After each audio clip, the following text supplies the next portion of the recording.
송년주일이고요. 송년주일과 함께 이제 2025년을 마무리하게 되고요. 2026년을 이제 새롭게 시작해야 되는데 어떻게 시작해야 되는가가 굉장히 중요한 것 같고요.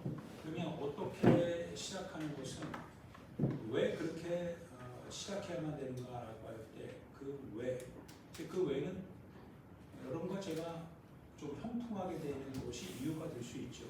좀 2025년에 우리가 원하였지만 그러나 이루지 못했던 것들, 때로는 우리가 감당할 수 없는 여러 가지 사건들이 많이 있었는데 2026년에는 이 모든 일어나는 일들에 대하여서 하나님께서 응답하시고 그리고 살아계시다라고 하시는 그분을 단지 그림으로만 단지 지식 안에서만 만나는 게 아니고 상상하는 게 아니고 추상적으로 그렇게 신앙생활하는 것이 아니라 실제적으로 그 살아계신 하나님께서 나의 삶의 현장에 직접적으로 개입하시고 관여하셔서 내게 일어나는 일들이 우리가 생각해 보건대 하나님이시라면 이거 아무것도 아닌데라고 하는 그 일이 정말 아무것도 아닌 일이 될 수 있도록 그렇게 하나님께서 내 삶에 우리 삶에 관여해 주신 그와 같은 한 해가 되기 위하여서 그것이 바로 우리가 형통케 되는 이유, 그것이 우리가 어떻게 우리의 삶을 2026년 살아갈 것인가에 대한 원인이 되는 거고 그 이유가 되는 거겠죠. 잘 돼야 되니까요. 그리고 형통하게 되어야 되니까요. 행복해져야 되니까요. 조금은 지금보다는 조금 더 나아져야 되니까요.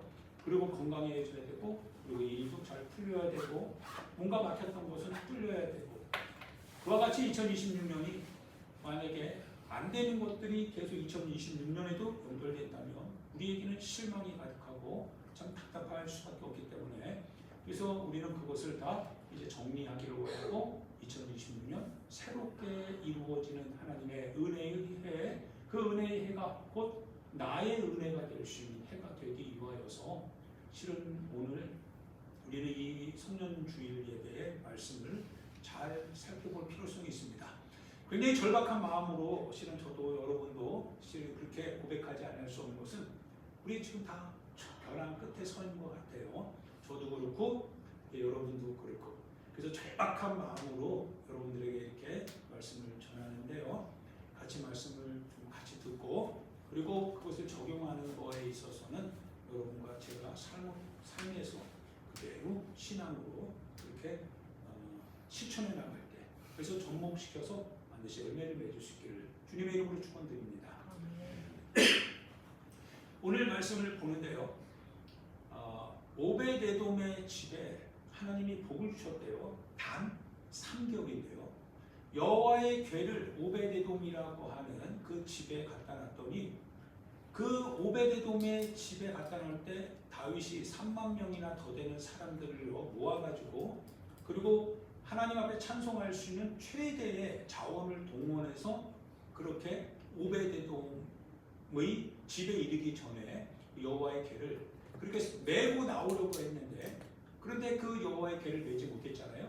그래서 그 여호와의 궤를 오베데돔이라고 하는 사람의 집에 갖다 놨을 때 그 오베데돔은 그냥 무작위적인 어떤 한 사람이 아니겠죠. 아무데나 여호와의 궤를 다윗이 갖다 놓을 이유는 없어요.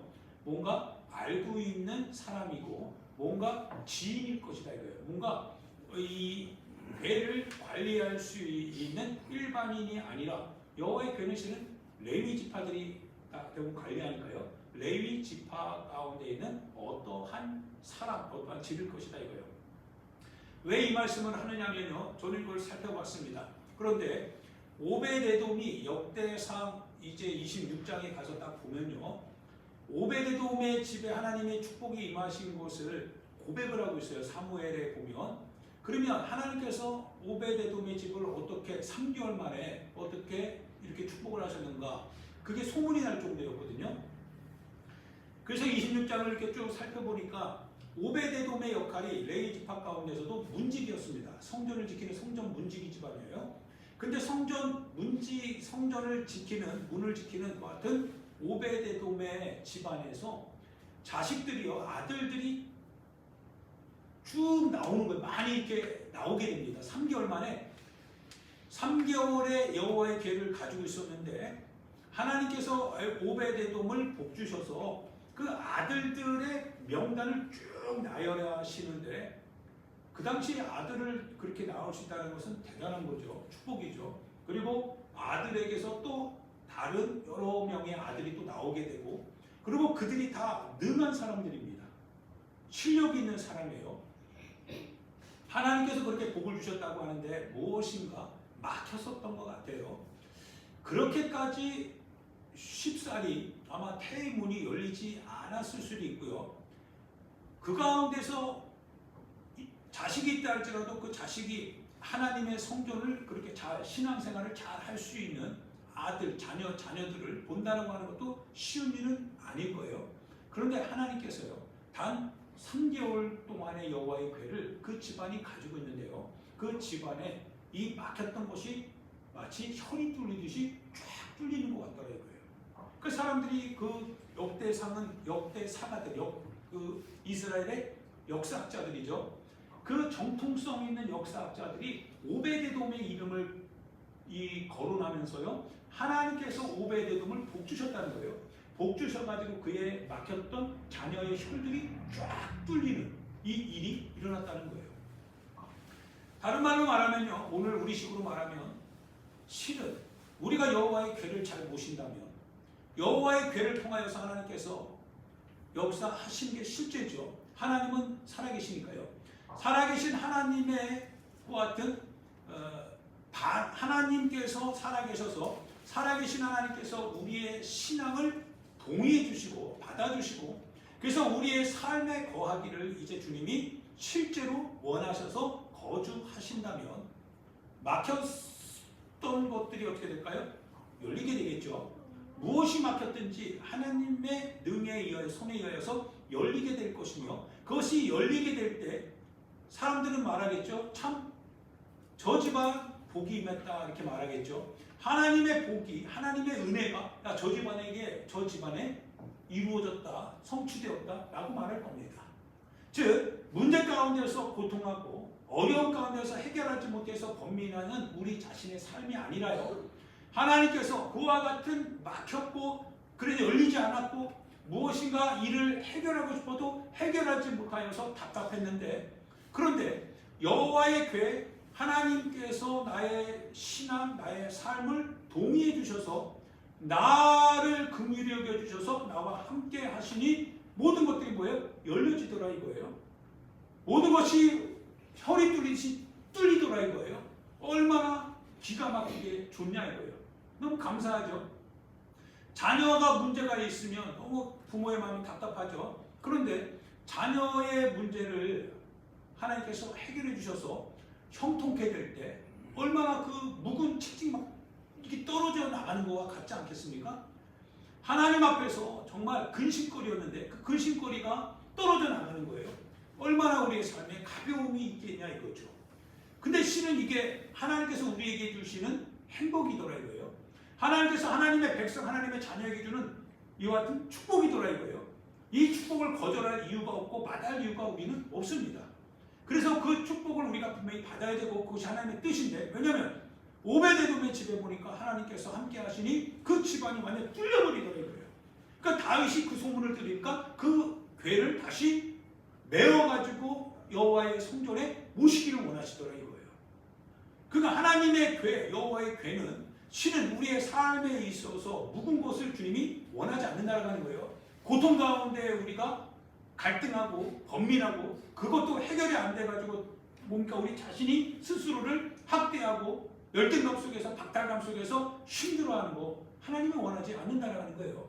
원하지 않는다고 하는 것은 뭐예요? 하나님께서 그것을 해결하실 것이고 우리를 가볍게 하실 것이고 우리를 하여금 하나님의 뜻 가운데 하나님의 은혜 가운데 하나님의 이름을 가지고 살아가는 하나님의 백성 가운데에서 하나님께서 주시는 그 창조의 열매가 형통케 되는 열매가 그 뿌리가 시냇가에 심은 것 같은 나무처럼 그래서 사철의 열매를 맺는 것처럼 주님이 그 약속하신 그대로 맺게 하시는 것이 그것이 하나님의 뜻이요 하나님의 의지요 하나님의 우리를 향한 결과이기 때문에 그거 하나님은 원하시는 것이다 이거예요.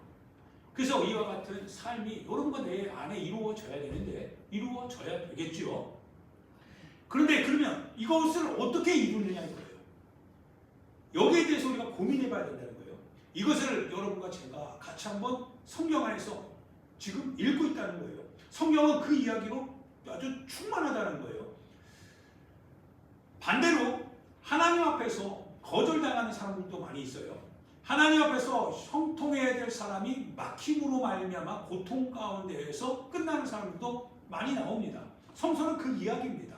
하나님께서 어떻게 하시는지, 그 하나님께서 어떤 사람을 복 주시고 어떤 사람을 뭐예요? 하나님의 복으로부터 멀어지게 하는지, 이 사실이 적나라하게 성경 안에서 우리 가운데 이야기되어지고 있다 이거예요. 그것을 찾아야 된다는 거예요. 찾아서 우리는 하나님의 뜻으로부터 벗어난 것 같은 인생이 아니라 하나님의 뜻에 붙들려서 하나님께서 약속하신 것을 우리가 누리는 하나님의 자녀, 하나님의 백성의 삶을 살자는 겁니다. 그래야 우리의 삶이 안정을 취할 수 있을 거 아니겠어요? 형통함을 취할 수 있을 거 아니겠습니까? 평안함을 가질 수 있지 않겠습니까? 문제는 우리를 살을 홈을 막 뼈를 사귀는 것처럼 고통하게 하니까 그걸 해결해야 된다 이거예요. 그래서 하나님 앞에 해결해달라는 거예요. 하나님 해결해 주세요. 하나님 해결할 수 있는 능력이 주님께 있죠. 주님 해결해 주세요. 주님이 살아계시지 않는다면 응답하지 않겠죠. 살아계시지 않는 그분에게 우리가 응답해달라고 하면 성경 응답할 이유가 전혀 없죠. 우상입니다. 그런데 우리는 우상을 향하여서 기도하지 않습니다. 그분은 살아계신 하나님이시잖아요. 아니 하나님께서 하나님의 아들 예수님이 십자가에 못 박혀 죽임당할 때 주님이 그 고통을 알고 계시거든요. 주님이 예수님 십자가에 못 박아 죽임당할 때요, 흑암을 세상을 아예 덮어가지고 주님 안 보셨거든요. 주님이 우리 인간의 고통을 아세요. 아픔을 아시잖아요. 그래서 주님이 우리의 아픔을 짊어지신다고 하잖아요. 그런 하나님 앞에 우리가 기도합니다. 그러면 그 하나님이 죽은 하나님이 아니잖아요. 그 하나님이 우상화된 하나님이 아니잖아요. 그럼 응답하신 하나님이시잖아요. 그리고 그분이 살아계시며 오늘도 우리와 함께 하신다라고 하는 전제가 우리 안에, 성경 안에 분명히 우리에게 계시로 주어지고 있다고 하면 우리가 그거를 당연히 권리죠. 취해야 되지 않겠냐 이거예요. 우리는 취해야 된다 이거예요. 그러면 이걸 어떻게 해야 된다 이거죠. 도대체 무엇이 문제냐 이거예요. 그리고 우리가 어떻게 할 때 하나님께서 살아계신 그 하나님의 역사가 우리의 삶의 역사가 될 수 있느냐 이거예요. 사무엘상을 보게 됩니다. 사무엘상을 보니까요, 사무엘상에는 엘리의 두 아들 홈니와 비느하스가 나오죠. 홈니와 비느하스가 여러분 잘 알다시피 이미 알고 있는 겁니다. 홈니와 비느하스는 대제사장의 아들들이었습니다. 그들은 제사장의 역할을 하고 있습니다. 아버지 밑에서, 즉 신앙생활하는 데 있어서요, 그냥 모태신앙이었고, 그리고 뭡니까 하나의 어떤 교회 안에서 뼈가 굵었던 그런 사람이라는 거예요. 근데 그 홈니와 비느하스가 하나님의 규례를 따라서 하나님 앞에 제사드리러 나오는 그 제사를 망령되게 여겼습니다. 그래서 제사장은 일반 서민도, 일반 성도도 하지 않는 일들을 그와 같은 홈니와 비느하스가 하게 되었습니다. 합니다. 여호와께서 성경을 통해서 뭐라고 하시냐면 그의 행실이 나쁘다 이렇게 얘기합니다. 그가 하는 그 행실이 참 나쁘다. 그 이유가 뭐냐면 그들은 하나님을 알지 못한다 이렇게 얘기합니다. 하나님을 알지 못해서 그 행동을 한다는 거예요. 신앙생활을 하고 있어요. 하나님 앞에 신앙생활을 하지 않는 게 아니라 하나님 앞에 신앙생활을 하는데요, 하나님을 알지 못해서 그래서 신앙생활을 하는데 그 신앙생활을 하나님이 나쁘다 이렇게 얘기하는 거예요. 정말 나쁘다. 교회는 다니지만 참 나쁘다라고 하는 거예요. 하나님의 이름을 가지고 있지만 참 나쁘다라고 하는 거예요. 근데 그 입장에서 생각해 보면요, 그건 자기가 지금까지 교회 안에서 하나님에 대해서 내가 알고 있는 바, 하나님의 성품, 즉 하나님은 사랑이시라고 하는 성품이죠. 하나님은 늘 언제나 우리 가운데에서 자비를 베푸시고 용서하시고 은혜를 주시며 늘 너그러운 하나님이라고 하는 그 지식, 그분의 성품을 우리는 너무 익숙하게 알고 있지요. 그래서 그 성품을 이용해서 우리가 하나님 앞에 뭐예요? 간구하는 것들이 너무 많았다는 거예요. 제사를 망령되게 여겼다는 거예요. 하나님 앞에서 우리가 마땅히 지켜야 돼. 거룩하신 그분은 거룩하신 하나님이신데 그 거룩하신 하나님의 제사, 하나님의 예배, 하나님 앞에서 우리가 해야 될 신앙생활의 모습들에 대하여서 우리가 너무 간과하고 있었다는 거예요. 그래서 홈리와 비느하스가 제사 드릴 때 그 삶을 삶고 있었던 고기 제물들을 뭐예요? 갈고리로 찍어서 나오는 건 내 거다 이렇게 합니다. 규정대로 하지 않아요. 하나님 앞에 제사 드리러 나올 때 그 기름을 다 제거해야 되는데 기름을 제거하기 전에 생고기를 그냥 달라고 합니다. 못됐죠? 하나님의 규례 원칙에 맞지 않아요. 하나님의 예배를 다루는 방식이 달라요. 근데 예배를 하지 않는 게 아니에요. 하나님의 예배를 드리고 있어요. 그런데 주님이 보실 때 하나님을 알지 못하는 예배예요. 예배를 드리는데 하나님을 알지 못하는 예배를 드리더라 이거예요. 하나님 앞에 말씀을 읽고 말씀을 듣긴 듣는데 근데 하나님의 말씀이 아니라 뭔가 왜곡되어져 있다 이거예요.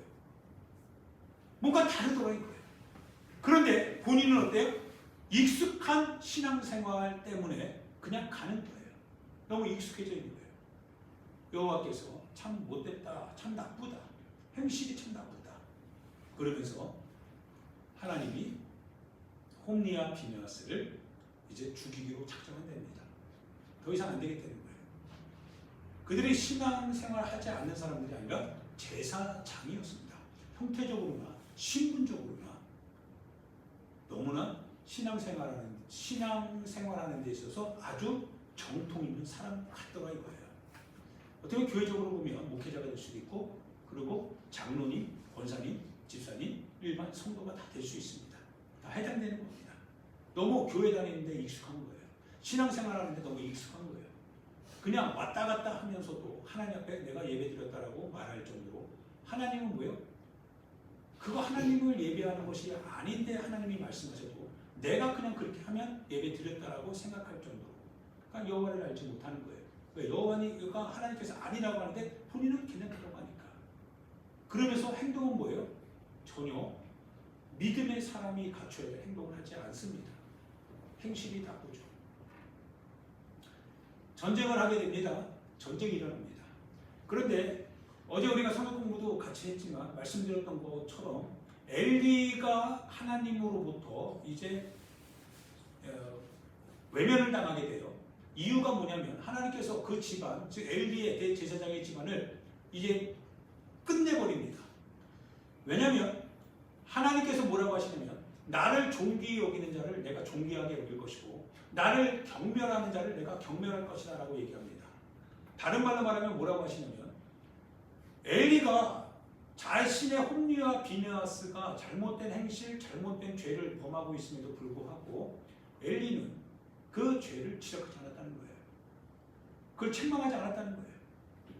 그 뜻은 뭐냐면 책망해야 되는 그 기준이 뭐냐면 하나님의 말씀이거든요. 근데 하나님의 말씀보다 실은 홈리와 비느하스를 더 중요하게 여겼다는 거예요. 나보다 그들을 더 사랑했다는 거예요. 그래서 죄 가운데 있음에도 행실이 나쁨에도 불구하고 그거를 간과했다는 거예요. 하나님께서 그래서 나를 존귀하게 여기지 않는다라고 하는 거예요. 그 집안을. 그래서 하나님께서 그 집안을 이제는 더 이상 계속적으로 끌고 가지 않겠다는 거예요. 이 말씀을 쭉 듣는데요. 하나님이 살아계시거든요. 하나님 보고 계시잖아요. 그래서 반드시 잘못된 것은 그것이 잘못됐다라고 엄히 나무라야 된다는 거죠. 그리고 그로 하여금 하나님 앞에서 죄짓지 않도록 그리고 하나님의 뜻 가운데서 새로운 길을 즉 하나님의 힘을 얻어서 자신에게 주어진 인생의 새로운 길을 반드시 갈 수 있도록 그렇게 해야 된다는 책임이 있더라 이거예요. 근데 엘리는 그걸 하지 못했습니다. 그가 40년을 사사로 있으면서 충분히 40년이라고 한다면 충분히 무엇인가를 해도 했을 텐데 그러나 그는 98세가 되어서 목이 부러져 죽을 만큼 그 가운데서 몸은 죽어도 영혼은 살아서 자식들을 잘 가르쳐야 되고 그 나라 백성들을 잘 가르쳤어야 됐음에도 불구하고 불구하고 그러지 못하더라고요. 자, 그래서 하나의 사건이 나옵니다. 우리는 여기서 여러분과 제가 말씀드리는 것은 2026년 신년 예배 때문에 10년 때문에 그렇습니다. 잘 돼야 되잖아요. 하나님은 잘 돼야 되잖아요. 잘 되는 길이 뭐냐고요. 오베데돔이 그렇게 3개월 만에도 잘 되는데 왜 우리가 수십 년을 살아도 안 되냐 이거예요. 이유가 있는 거 아닐까 이거예요. 분명히 잘 돼야 된다 이거예요. 왜 하나님은 잘 되게 하시는 분이시니까. 누군가가 잘 되고 왔다면, 잘 되고 있다면 우리는 아니냐 이거예요. 우리가 뭐 차별대우 당해야 될 어떤 그런 특별한 사람 아니잖아요. 똑같은 주님의 자녀들인데 여러분과 제가 잘 돼야 된다 이거예요. 저도. 그런데 어느 날 이제 블레셋과 전쟁을 하게 됩니다. 블레셋은 아벡이라고 하는 곳에 진을 치고 이스라엘 백성들은 에베네셀이라고 하는 곳에 진을 칩니다. 전쟁을 했습니다. 그런데 4,000명 정도 되는 이스라엘 백성들이 패배를 합니다. 그래서 장로들, 즉 이스라엘의 지도자들이 모여서 회의를 합니다. 왜 하나님께서 우리를 저 블레셋에 의하여서 패배하게 했냐 이거예요. 죽임을 당하게 했냐 이거예요. 문제가 뭐냐라고 하면서 그 문제를 파헤치기 시작합니다. 그랬더니 그들이 결정한 내린 결론은 여호와의 궤입니다. 실로에 있는, 실로에는 그 당시 이 제사장 계열이 있으니까요. 실로에 가서 여호와의 궤를 가지고 와야 된다는 거예요. 여호와의 궤가 있어야 우리가 실질적으로 이길 수 있다는 거예요. 예, 맞습니다. 여호와의 궤가 있을 때 분명히 승리하게 됩니다. 분명히 여호와의 궤로 말미암아 다곤 신상에 있었던 이 다곤 신상이 다곤 신이 무너졌죠. 그리고 그 블레셋 땅이 이 여호와의 궤로 말미암아 독종이 발생되면서 많은 사람들이 중병에 걸리면서 다 죽어가기도 했습니다. 두려워 떨면서 여호와의 궤를 밀어내려고 할 정도로 여호와의 궤는 분명히 놀라운 역사를 일으키는 힘이 있습니다. 하나님이 함께 하시니까요. 그런데 여호와의 궤를 가지고 이스라엘 백성들이 이제 전쟁을 다시 시작하려고 합니다. 전쟁을 시작하려고 하는데 여호와의 궤로 말미암아 이스라엘 백성들이 막 흥분하기 시작하는 거예요. 하나님 앞에 이제 우리가 됐다라고 하면서 아주 자신만만하게 흥분합니다. 그리고 전쟁을 하려고 하는데 블레셋의 진영에서는 아니 이스라엘 저 땅에 아니 저렇게 진동을 하는 이유가 뭐냐라고 하면서 두려움이 확 임하게 됩니다. 야, 애굽에서 그들을 이끌어냈던 그 신들이 블레셋은 우상을 섬기니까요. 저 이스라엘 땅에 지금 저 이스라엘 백성들 가운데 지금 함께 있구나. 야, 이제 큰일 났다라고 하는데 그때 우리가 용기를 내자. 블레셋 사람들 한 얘기입니다. 용기를 내자. 이대로 우리가 이스라엘 백성의 노예가 되면 되겠느냐. 우리 그래도 싸워보자 라고 하면서 일단 표면적으로는 이스라엘 백성이 이기는 것처럼 그 기세가 등등했고 블레셋 사람들은 지금 무엇인가 위급함을 느껴서 불안해하고 있는데 근데 일단은 싸우게 됩니다. 싸움을 딱 시작했는데요. 상황이 역전이 됩니다. 놀랍게 상황은 펼쳐지기 시작하는데 이스라엘 백성들이요. 3만 명 이상 더 되는 사람들이 싹 다 처참하게 진멸을 당하는 거예요. 그 살육함이 심하였다라고 표현할 정도로 이스라엘 백성들이 엄청나게 죽습니다. 블레셋 사람들이요. 이제 다시 승기를 잡고 그 이스라엘 백성들을 밀어내기 시작하는데 그 가운데서 이제 홈리와 비느하스가 죽게 됩니다. 홈리와 비느하스가 죽게 되고 여호와의 궤는 빼앗기게 됩니다. 그 소식을 들었던 엘리라고 하는 98세 됐던 그 대제사장도 그 소식을 들을 때 목이 부러져 죽게 됩니다. 그 며느리였던 그 며느리도 결국 애기 이가봇이라고 하는 애기를 갖다가 그대로 거기서 죽게 됩니다. 애기 낳고 죽습니다. 그들이 했던 얘기는 그들이 이 며느리가 죽으면서 하는 얘기가 무엇이냐면 하나님의 영광이 이스라엘을 떠났다는 거예요. 하나님의 영광이 이스라엘을 떠났다라고 하는 그 말은 마치 여러분과 나와 나에게도 하는 얘기와 같습니다. 하나님을 믿는데 우리가 신앙생활을 하면서도 불구하고 만약 하나님의 영광이 우리 가운데 없다면 하나님의 영광을 위해서 우리가 산다고 하지만 그러나 결국은 우리의 삶에 하나님의 영광이 없다면 그리고 떠났다면 우리는 망할 수밖에 없는 겁니다. 우리는 패배할 수밖에 없는 거죠. 여호와의 괴가 있다고 한들 내가 예수 그리스도의 이름을 가지고 있고 내가 신앙생활을 통해서 내가 믿는다고 한들 하나님의 영광이 만약 우리 가정, 내 영혼, 내 삶에, 내 직장에, 내 가족 구성원들 간에 떠났다면, 영광은 떠났다면 아무것도 이루어질 것은 없습니다. 그저 형태만 남아있는 것 같은 죽어있는 영혼에 불과하다 이거예요. 여기에는 희망이 없습니다. 여기에는 막히는 건 있어도 열리고 뚫리는 건 없습니다. 일은 실패하게 됩니다. 패배만 있게 됩니다. 기세등등했지만 결국은 그 기세를 꺾이게 됩니다. 여호와의 궤를 앞에 두고 꺾여버려야 될 이스라엘 백성의 그 모습 비참하죠. 참담합니다. 여호와의 이름을 불렀지만 그러나 여호와의 이름만 불렀지 그 이름이 가지고 있는 역사가 나타나지 않는다면 정말 신앙생활이 어려워지죠. 비참해집니다. 그런데 놀라운 사실은요.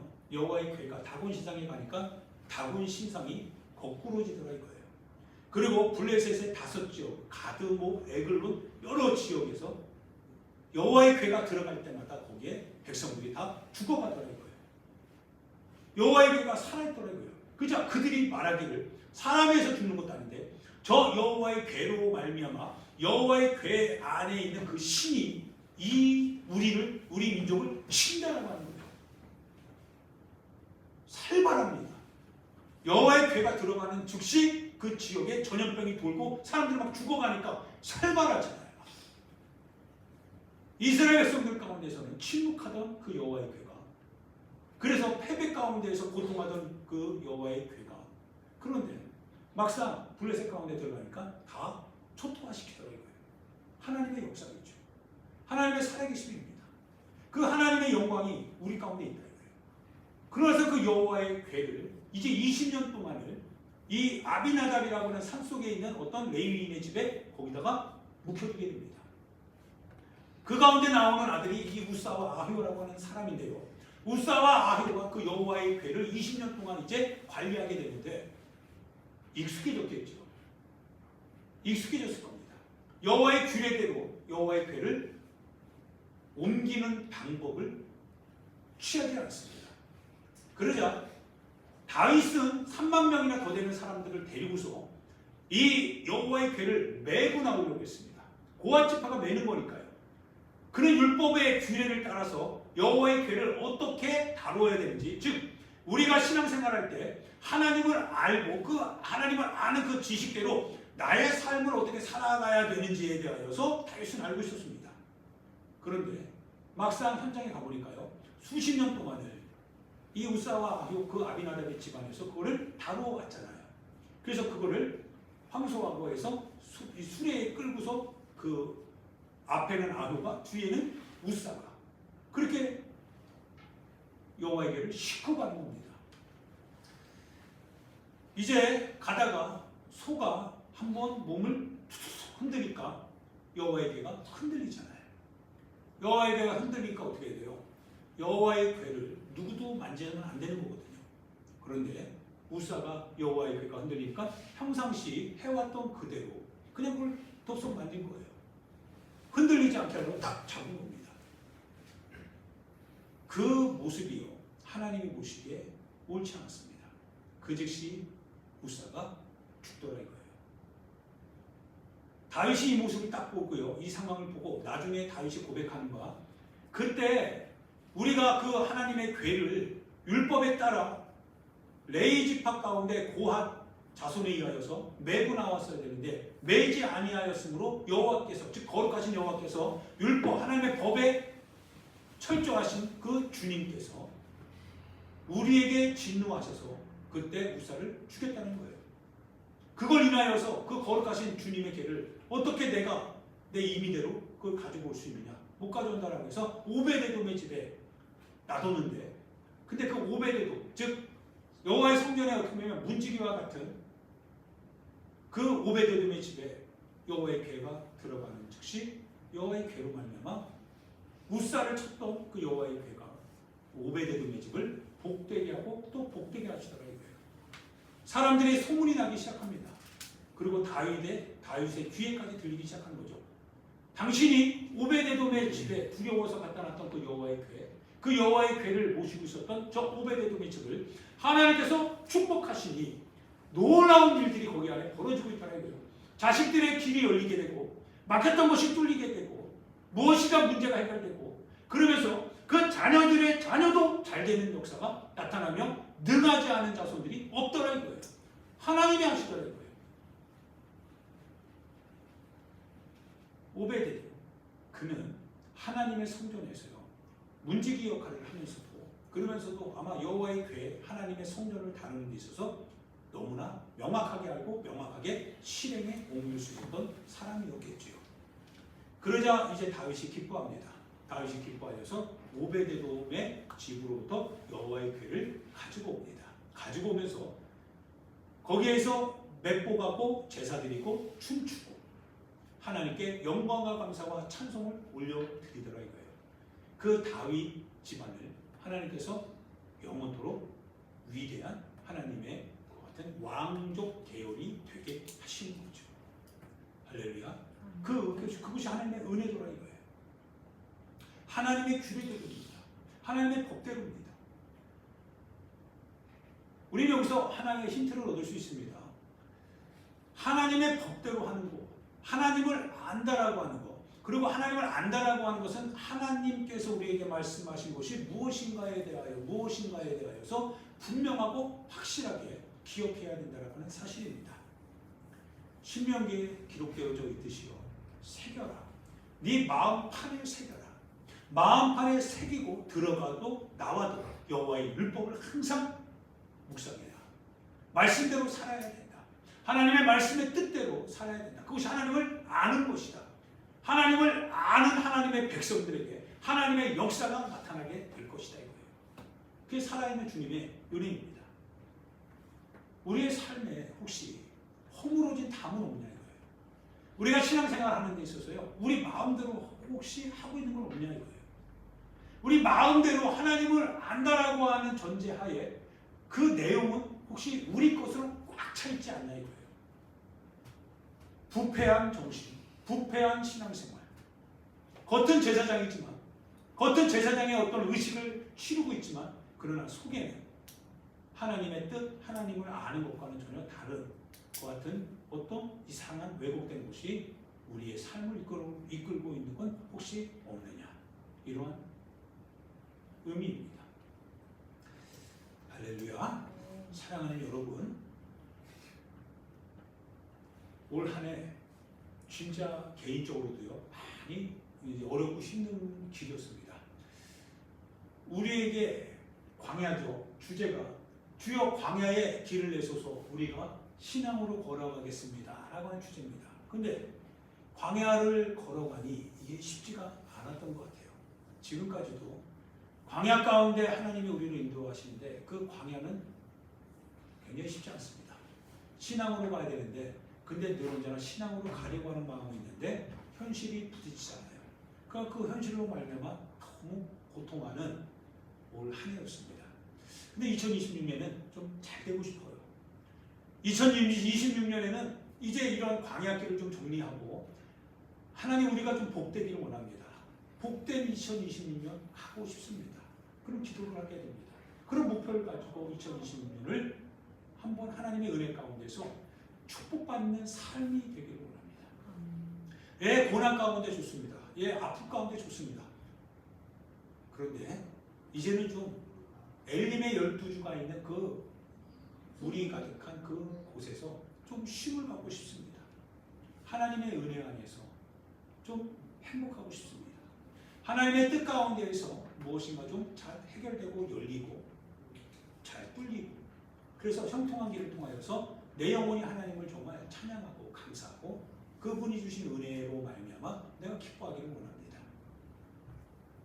이제는 우리를 광야로부터 주님 건져주셔서 하나님 이제 가나안으로 들어갈 수 있는 은혜를 달라고 그렇게 2020년을 기도하고 싶습니다. 문제는 분명히 오늘 본문에 나오고 있습니다. 그러면 어떻게 살 것이냐?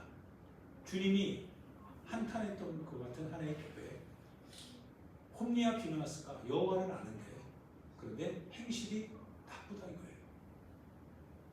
왜냐하면 그들이 아는 지식은 여호와 그분 자신이 아니라 실은 여호와에 대한 막연한 지식이다 이거예요. 그래서 주께서 성경을 통해서 말씀하시기를 실제로 그는 여호와를 알지 못한다라고 표현을 하는 거예요. 여호와를 알지 못한다. 알았다면 행동하지 않았겠냐고요. 알았다면 실천하지 않았겠냐고요. 할렐루야. 사랑하는 여러분, 저도 여러분도 2026년 정말 잘 됩시다. 우리 여호와 하나님 살아계시잖아요. 그분 잘 되게 하시는 분이십니다. 여호와의 궤를 3개월만 딱 갖다 놔도요.